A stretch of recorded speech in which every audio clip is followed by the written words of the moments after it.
Bəs yoldaşımızla münasibəti necə saxlamalıyıq? Məsələn, veririk elə özümüzdən, ailəyə veririk. Sizinlə 20%.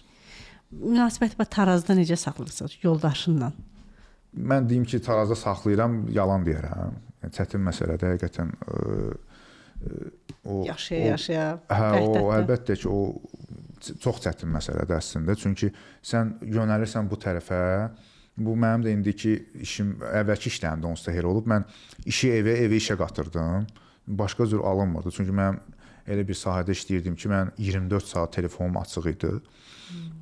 Mən Azərbaycan futbolunun 5-i Neftçi futbol klubunda işləmişəm 15 il. Və orada da o təşkilati işlərə baxırdım.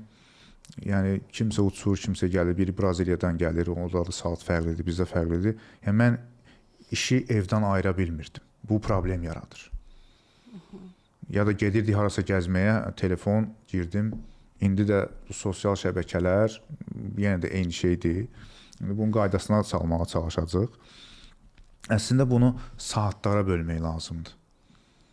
Başqa cür alınmır. Günümüzü? Bəli, başqa cür alınmır çünki. Bunu necəsə saatlara bölmək lazımdır. Məsəl üçün, mən müstəvilər üzrə deyə bilərəm ki, biz bayaq dediniz ki, biz necə olaq, sağlam olaq. Günümüzün 24 saatı var da, düzdürmü?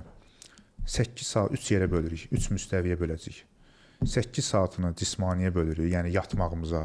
Yəni normal yuxu, bilin ki, artıq sizin belə deyim, ən böyük bədəniniz üçün ən yaxşı elədiyiniz bir şeyə belə quş qoya bilərsiniz ki, mən bunu elədim. Digər 8 saatı sosial həyat, iş, ailə və s. belə axır. Amma ailəni bu bir tərəfə də sala bilərik. Digər 8 saatda ruhi məsələlər, dünya görüşü məsələləri. Ruhi müstəvi. Necə eləyək? Sıfırdan başlayaq. Konsertə gedə bilərsiniz, kinoya baxa bilərsiniz, istirahət olmalıdır, ruh qidalı, ruh razı olmalıdır, qidalanmalıdır. Həzz almalısan. Bəli, ged otur gölün qırağında balıq tut. Ruh qidalansın, ruh rahatlasın. Ruh görsün ki, sənin keyfin yaxşıdır. Keyfin kökdür. Keyfin kök sözüdür, o indi ağlıma gəldi. Keyfin kök əksində həmin o mental bədən o kök olmalıdır. Yəni arıq, sıxılmış olmamalıdır həm də. Maraqlıdır. Yəni kök formasındadır da bizim mental bədənimiz, izimiz. Yəni onu doldurmaq lazım. Biz həmişə kök olmalıyıq. Energetik və informatik kök olmalıyıq. Emosional kök olmalıyıq biz. Köklü yox, xəstəlikdir. Əslində xəstəlikdir, əslində qorxudur köklük.